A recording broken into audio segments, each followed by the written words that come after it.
السلام علیکم ورحمۃ اللہ وبرکاتہ۔ الحمد للہ رب العالمین، والصلاة والسلام علی سید الانبیاء والمرسلین، محمد وعلی آلہ واصحابہ اجمعین۔ اما بعد فاعوذ باللہ من الشیطان الرجیم، بسم اللہ الرحمن الرحیم۔ یا ایہا الذین آمنوا استعینوا بالصبر والصلاة، وقال تعالی فی مقام آخر، وما خلقت الجن والانس الا لیعبدون، صدق اللہ العظیم۔ وقال النبی صلی اللہ علیہ وسلم، افضل الاعمال عند اللہ الصلاة فی اول وقتها۔ وقال النبي صلى الله عليه وسلم، من ترك الصلاة متعمدا فقد كفر، أو كما قال النبي صلى الله عليه وسلم۔ اللهم صل على محمد وعلى آل محمد كما صليت على إبراهيم وعلى آل إبراهيم إنك حميد مجيد۔ اللهم بارك على محمد وعلى آل محمد كما باركت على إبراهيم وعلى آل إبراهيم إنك حميد مجيد۔ محترم سامعین، برادران عزیز، صبر اور نماز کی اہمیت کے تعلق سے کچھ ضروری باتیں عرض کرنی ہیں۔ پہلی بات یہ ہے کہ اللہ فرما رہے ہیں، یا ایھا الذین آمنوا استعینوا بالصبر والصلاة، اے ایمان والو تم مدد طلب کرو اللہ کے پاس صبر اور نماز کے ذریعے سے۔ آدمی کو پریشانیاں کچھ آئیں تو صبر کا اظہار کرنا چاہیے اور نماز کی طرف متوجہ ہونا چاہیے، اس لیے کہ اللہ نے دنیا کے اندر جو کچھ بنایا اس کے تعلق سے فرمایا، وَسَخَّرَ لَكُم مَّا فِي السَّمَاوَاتِ وَمَا فِي الْأَرْضِ جَمِيعًا مِّنْهُ، آسمانوں میں جو کچھ ہے، زمینوں میں جو کچھ ہے، یہ سب کا سب انسانوں کے واسطے ہے۔ اور اللہ ایک جگہ ارشاد فرما رہے ہیں، وَمَا خَلَقْتُ الْجِنَّ وَالْإِنسَ إِلَّا لِيَعْبُدُونِ، انسان تو ہے تو میری عبادت کے واسطے۔ آدمی کو چاہیے کہ اللہ نے جو کچھ بنایا تو انسانوں کے واسطے، تو ہمیں چاہیے کہ ہم اللہ کی عبادت کریں۔ اللہ فرما رہے، اما شاکرا و اما کفورا، میں دیکھنا چاہتا ہوں کہ کون شکر گزار بندہ بنے گا اور کون نافرمان۔ یہ شکر گزاری یہ اللہ تبارک و تعالیٰ کو بہت زیادہ پسندیدہ عمل ہے اور شیطان سے دوری اختیار کرنے والا پسند عمل ہے۔ اللہ قرآن میں فرما رہے ہیں، جب اللہ نے شیطان کو بھگا دیا تو شیطان نے کہا تھا، ثم لآتینہم من بین ایدیہم ومن خلفہم وعن ایمانہم وعن شمائلہم، کہ میں انسانوں کو بہکانے کے واسطے تیرے بندوں کو کبھی دائیں طرف سے، کبھی بائیں طرف سے، کبھی آگے سے، کبھی پیچھے سے آؤں گا اور بہکاؤں گا۔ اور شیطان نے یہ کہا، وَلَا تَجِدُ أَكْثَرَهُمْ شَاكِرِينَ، کہ اکثر شکر گزار نہ ہوں گے۔ تو شکر گزار نہ ہوں گے، یہاں یہ بات ہے، اگر کوئی شکر گزاری کرتا ہے، اللہ کا شکریہ ادا کرتا ہے، تو شیطان سے خود بخود دوری شروع ہو جاتی ہے، اور شیطان سے آدمی جتنا دور ہوتا جائے گا اللہ کے قریب اتنا زیادہ ہوتا جائے گا۔ تو اسی لیے اکابرین فرماتے ہیں کہ ہمیشہ ہم اللہم لک الحمد ولک الشکر اس کا ورد کرتے رہیں۔ اگر اس کا ورد کرتے رہیں گے، شیطان سے دوری ہوتی رہے گی اور اللہ کے قریب ہم ہوتے رہیں گے۔ دیکھیے، یہ دنیا ہے، دنیا میں مصیبتوں کا آنا یہ کوئی بعید نہیں ہے۔ آدمی کے اوپر ہی مصیبت، آدمی کے اوپر ہی حالات، آدمی کے اوپر ہی تکالیفات اور پریشانی کے دروازے کھلیں گے، مگر شرط یہ ہے کہ آدمی صبر سے کام لے۔ حضرت یوسف علیہ السلام ایک بہت بڑے نبی ہیں۔ خواب میں دکھلایا گیا کہ 11 ستارے اور چاند سورج سب سجدہ کر رہے ہیں۔ ابا کے پاس تذکرہ کیا، ابا نے فرمایا یا بنی لا تقصص رؤیا کا اپنے خواب کا تذکرہ نہ کرو۔ اب دیکھیں حضرت یوسف علیہ السلام کو خواب تو اتنے بہترین دکھلائے جا رہے ہیں، مگر حالات جو آ رہے ہیں یہ کٹھن حالات ہیں۔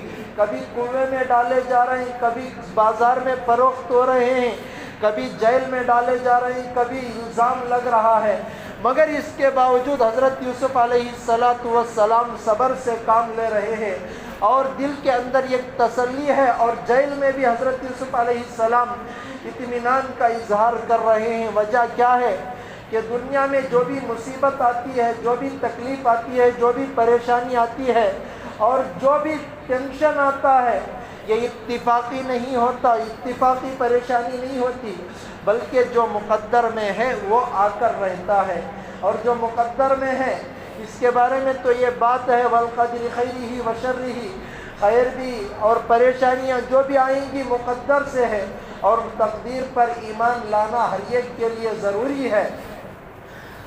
اور جب ہم پریشانیوں کے سامنے اللہ سے مدد مانگیں گے، اللہ تبارک و تعالیٰ اپنی مدد ضرور شامل حال فرمائیں گے، اور آدمی جب صبر کرتا ہے آدمی اللہ کے قریب ہوتا چلا جاتا ہے۔ صبر اگر کیا جائے صحیح نیت کے ساتھ، اللہ تبارک و تعالیٰ راستے کھول کر رکھ دیتے ہیں۔ کتابوں کے اندر واقعہ لکھ کر ہے کہ ایک حاجی مکے میں نوجوان رہتا تھا، اتفاق سے اسے مکے سے کوئی باہر سفر پیش آیا، باہر سفر پیش آنا تھا اور وہ بھی سمندری سفر تھا۔ وہ حاجی نوجوان جہاز میں سوار ہو کر کچھ دوری پر گیا، جہاز میں ایک دم طوفان آیا اور سمندری طوفان آنے کی وجہ سے جہاز میں ٹوٹ پھوٹ ہو گئی اور یہ تختے پر سوار ہو گیا۔ کچھ لوگ مر گئے، کچھ بچ گئے، اور یہ تختے پر سوار ہو کر بہت دیر کے بعد ایک کنارے پر پہنچا۔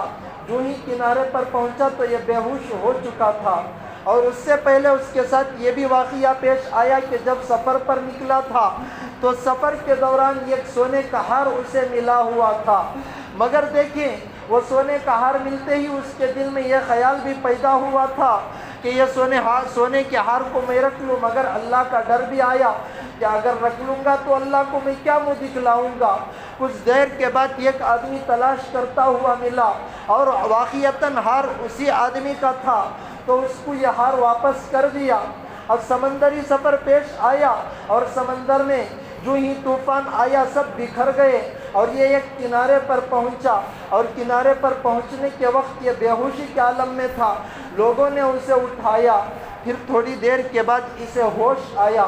ہوش آنے کے بعد اپنے گاؤں میں لے گئے، اور اسے پتہ بھی نہیں تھا کہ یہ کون سا گاؤں ہے۔ گاؤں کے اندر جا کر دیکھا تو لوگوں نے اسے کھانے پینے کے واسطے کچھ دیا، اور یہ عالم آدمی تھا۔ عالم آدمی ہونے کی وجہ سے لوگوں نے اسے نماز کے لیے آگے بڑھایا، بہترین انداز میں نماز بھی پڑھائی، بیان بھی کیا، اور لوگ اس سے متاثر ہوئے۔ لوگ متاثر ہونے کے بعد اس سے مسائل پوچھنے لگے، اور اس کا رجحان زیادہ ہوتا گیا، اور پھر آگے مسئلہ یہ پیش آیا، لوگوں نے مشورہ کیا کہ اتنا بہترین نوجوان ہے، ہم اسے اپنے گاؤں سے جانے نہیں دیں گے۔ پھر مشورے کے بعد یہ طے پایا کہ اسے یہیں شادی اس کی کر لی جائے گی اور یہاں نکاح طے ہو جائے گا۔ پھر اس سے مشورہ کیا گیا، نکاح بھی ہو گیا۔ نکاح کے بعد رات میں دلہن کے پاس پہنچا تو دلہن کے گلے میں وہی ہار تھا جو ہار اسے فلاں جگہ پر ملا ہوا تھا۔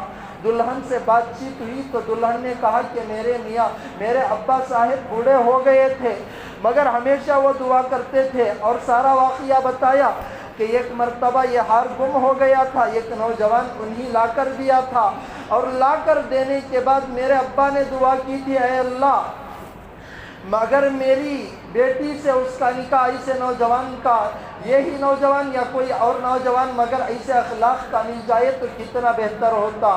تو نوجوان نے کہا کہ وہ نوجوان میں ہی ہوں، اور اللہ نے اس کا نکاح اس کے ساتھ کر دیا۔ تو پتہ چلا کہ اگر یہ پہلے اٹھا لیتا تو یہی چیز حرام میں ملتی۔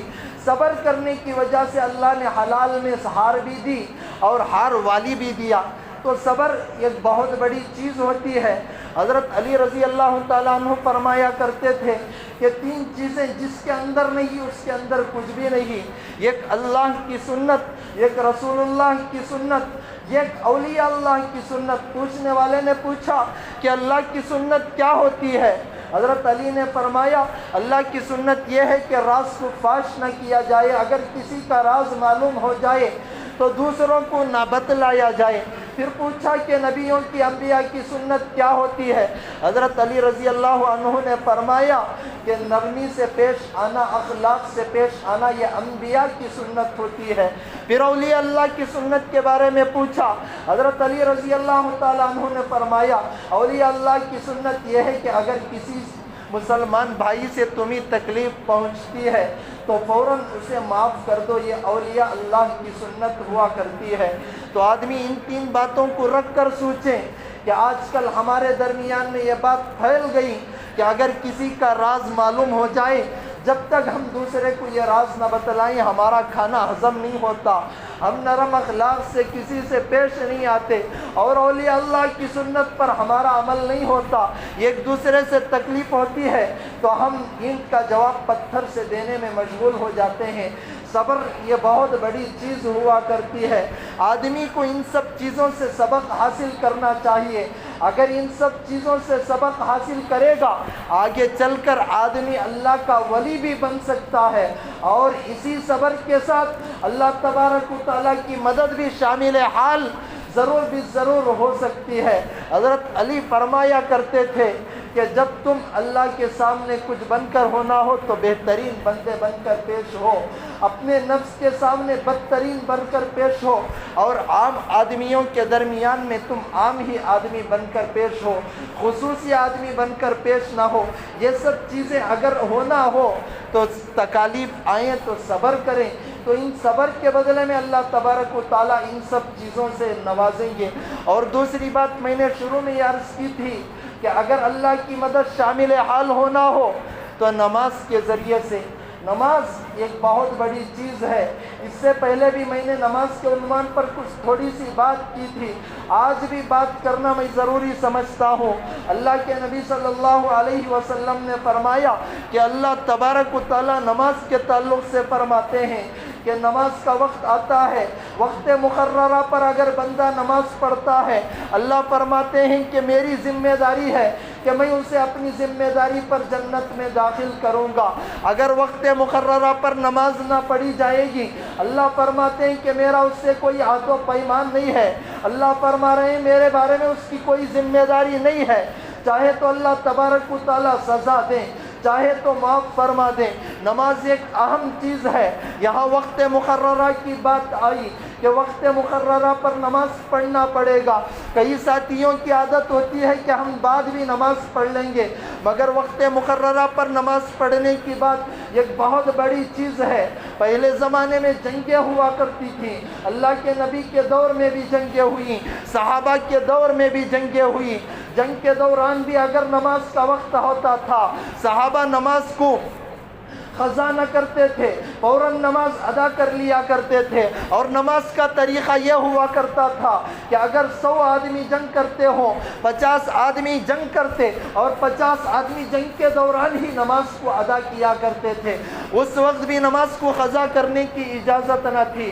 آج معمولی بہانے سے ہماری نمازیں قضا ہو رہی ہیں، کبھی تجارت کا بہانہ، اگر اسٹوڈنٹ ہے تو کبھی عمر لکھنے کا بہانہ، اگر اسٹوڈنٹ ہے تو کبھی کالج کو جانے کا بہانہ، اگر اسی طریقے سے کوئی مشغول آدمی ہو تو اپنی مشغولیت کا بہانہ، نمازیں چھوٹ رہی ہیں۔ اللہ کا عہد و پیمان ہمارے ساتھ کیا ہوگا؟ غور کر لیں میرے ساتھی، جب ہم اللہ کے گھر کو ویران کریں گے، اللہ کے گھر سے دور ہوں گے، حالات ہمارے ساتھ آئیں گے، اللہ کے دین سے دوری اختیار ہوگی، حالات ہمارے ساتھ آئیں گے، اللہ کے دین کو چھوڑ کر ہم دوسرا راستہ اختیار کریں گے، حالات ہمارے ساتھ آئیں گے۔ حضرت حسن بصری فرمایا کرتے تھے کہ دیکھ لو دنیا اور دین ایک ایسی چیز ہے کہ اگر آدمی دنیا کی طرف جاتا ہے دین سے دور ہو جاتا ہے، اگر دین کی طرف جاتا ہے دنیا سے دور ہو جاتا ہے۔ حضرت مثال دے کر فرمایا کرتے تھے کہ اگر کوئی مشرق کی طرف جائے تو مغرب سے اتنا ہی دور ہو جاتا ہے، اگر مغرب کی طرف جائے تو مشرق سے خود بخود دور ہو جاتا ہے۔ عین اسی طریقے سے دنیا کے پیچھے بھاگنے والا دین سے دور ہو جائے گا، دین کے پیچھے بھاگنے والا دنیا سے دور ہو جائے گا۔ مگر بات یہ ہے کہ دین کے پیچھے مسلمان بھاگے گا، دین کے پیچھے مومن بھاگے گا، دین کے پیچھے ایمان والا بھاگے گا، دین کے پیچھے اسلام والا بھاگے گا، اللہ تبارک و تعالیٰ دنیا کو ان کے قدموں میں لا کر ڈال دیں گے۔ آج ہماری مسجدیں ویران ہو گئی، نمازیوں سے ہم دور ہو گئے، مسجدوں کو ویران کر دیا، ہمارے دل تس سے مس نہ ہوئے۔ اللہ نے حالات بھیجے، حالات سے ہم نے سبق حاصل نہ کیا۔ مسلمانوں کی عادت ہے کہ مسلمان دیر سے جاگتے ہیں، مسلمانوں کی عادت ہے دیر سے تیار ہوتے ہیں، مسلمانوں کی عادت ہے دیر تک سوئے رہتے ہیں۔ اللہ نے حالات بھیجے، حالات سے ہم نے سبق حاصل نہ کیا۔ اب ہم ہندوستان کے حالات کو ہی دیکھ رہے ہیں کہ کتنے کٹھن مرحلات سے اس وقت مدارس گزر رہے ہیں، مساجد کے اوپر حالات آ رہے ہیں، حجاب کے اوپر حالات آ رہے ہیں، نہ جانے اور کس کس پر حالات اس وقت آئیں گے، اللہ ہی حفاظت فرمائے۔ مسلمانوں کی عادت ہی ایسی ہے کہ دیر سے جاگتے ہیں۔ اب دیکھیں حالات آئے، اللہ نے حالات بھیجے تاکہ مسلمان مسجدوں سے قریب ہو، مسجدوں سے قریب نہ ہوئے، مسجدوں کو مہینوں مہینوں بند کر دیا گیا، رمضان میں تراویحیں بھی نہ ہوئی، اتنی کٹھن حالات آئی، تب بھی ہمارے دل تس سے مس نہ ہوئے، تو اللہ نے حالات اور بھیجے۔ ساتھی جاگیں، اللہ کے قریب ہو جائیں، اللہ سے قرب حاصل کریں، ورنہ حالات اور بھی آگے چل کر کٹھن ہو سکتے ہیں۔ علماء توجہ دلا رہے ہیں، علماء توجہ دلا رہے ہیں، اب بھی مسلمان جاگنے کے واسطے تیار نہیں ہیں۔ مسلمانوں کی عادت ہی ایسی ہے کہ دیر سے جاگتے ہیں۔ میں عنوان سے ہٹ کر ایک بات عرض کر دیتا ہوں۔ 1938 کے اندر حضرت مولانا سجاد رحمت اللہ علیہ کی صدارت میں ایک جلسہ ہوا تھا۔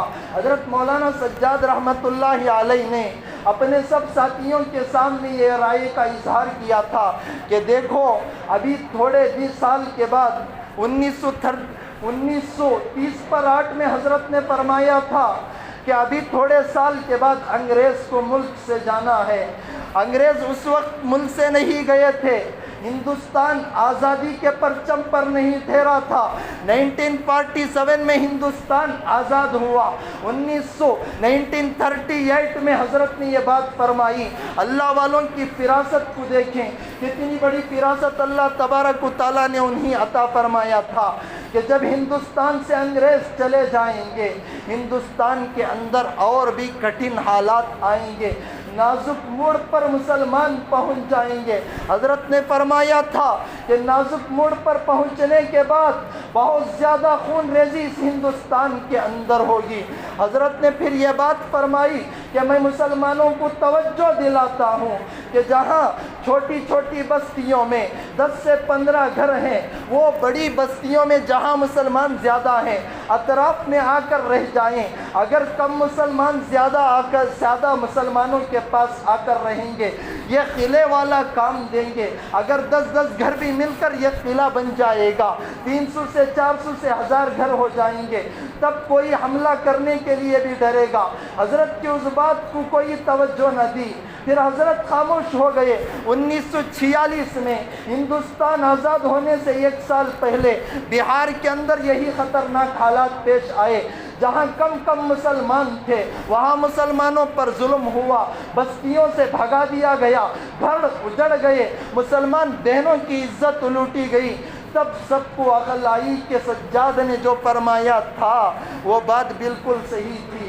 اگر مسلمان اس وقت بھی جاگ جائیں ان حالات کو رکھ کر، ہمارے ان اولیاء اللہ کی باتوں کو رکھ کر کہ حالات آ رہے ہیں، اب میری اس بات کو رکھ کر سوچیں کہ ہمارے کرناٹک کے ایک شہر کے اندر بھی ایک کا مرڈر ہوا، جو مذمت والا عمل تھا مرڈر کرنا بھی، جنہوں نے کیا یہ برا عمل تھا، اور گھروں کے اوپر جو پتھراؤ ہوئی یہ بھی برا قابل مذمت عمل تھا، مگر جن گھروں پر پتھراؤ ہوا، جن مسلمان گھروں پر پتھراؤ ہوا، وہاں مسلمانوں کی تعداد 15 سے 10 گھر تھی، جس کی وجہ سے گھر کر وہاں پتھراؤ ہوا۔ اگر مسلمان گھر زیادہ تعداد میں جہاں ہے وہاں پتھراؤ کم ہوا۔ اگر اسی طریقے کو ہمارے اولیاء اللہ کی بات کو رکھ کر مسلمان اکٹھے ہو جاتے، یہ مسلمانوں پر ظلم و زیادتی نہ ہوتی۔ اگر مسلمان اکٹھے ایک جگہ ہو کر اگر مسلمان اپنے ایک ایم ایل اے کو بناتے، یہ ایم ایل اے جا کر لڑتا، اسمبلیوں میں ہمارا پاور ہوتا، پارلیمنٹ میں ہمارا پاور ہوتا، اور اسی طریقے سے سیاست کے ہر اجلاس میں ہمارا پاور ہوتا۔ آج مسلمان جاگنے میں دیر کرتے ہیں۔ اب مسلمانوں کو توجہ دلائی جا رہی ہے کہ اب تو جاگو، اب تو جاگو۔ مسلمان اب بھی نہیں جاگتے، مسجدوں سے دور، ہماری مسلمان بہنیں حجاب و برقعے سے دور، اور اسی طریقے سے نہ جانے دین سے اور کتنی دوری ہمارے مسلمان اختیار کر رہے ہیں اور کرتے رہیں گے۔ جب حالات کٹھن آئیں گے، جب اللہ تبارک و تعالیٰ کی مدد ہم سے دور ہو جائے گی، تب کون ہمارا پرسان حال ہوگا؟ اسی لیے ابھی سے جاگنا ہے۔ اگر اللہ کے گھر سے دور ہیں تو اللہ کے گھر کے قریب آ جائیں۔ مسلمان بہنیں پردے سے دور ہیں، پردے کے قریب آ جائیں۔ قرآن سے دور ہیں، قرآن کے قریب آ جائیں۔ اگر ذکر اللہ سے دور ہیں، ذکر کے قریب آ جائیں۔ اگر اسلام سے دور ہیں، اسلامی حالت کے اندر آ جائیں۔ اگر تجارت میں خیانت کر رہے ہیں، صحیح تجارت کو اختیار کر لیں، اور دین میں جو بات نبی نے بتائی ان باتوں پر ہم عمل کرنے والے بن جائیں۔ تو میں عرض کر رہا تھا ساتھی کہ مسجدوں کو ویران کرنے کی وجہ سے ہمارے ساتھ حالات آئے۔ 85% مسلمان اس وقت نماز نہیں پڑھتے، 85% مسلمان مسجد سے دور ہیں، جمعہ میں ایک مرتبہ آ کر چلے گئے اور نماز ہم پڑھتے نہیں۔ اللہ کا عہد و پیمان ہمارے ساتھ کیا ہوگا؟ تو اس لیے اب تو جاگیں، اب تو ایمان والے مسلمان مسجد سے قریب ہو جائیں، عقیدے میں پختگی پیدا کریں۔ کسی سے کچھ نہیں ہوتا، حالات آتے ہیں، حالات جاتے ہیں، حالات خراب ہوتے ہیں، حالات اچھے ہوتے ہیں۔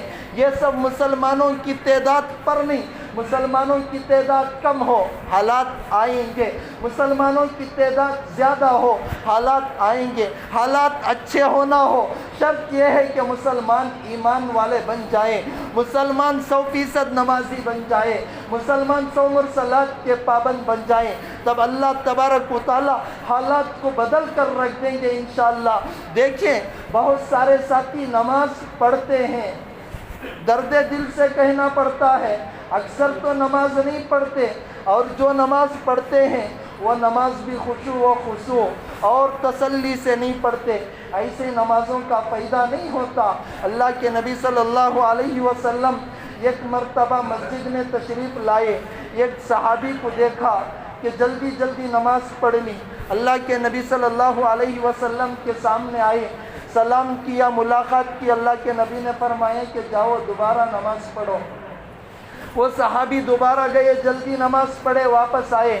اللہ کے نبی نے دوبارہ فرمایا کہ جاؤ دوبارہ نماز پڑھو۔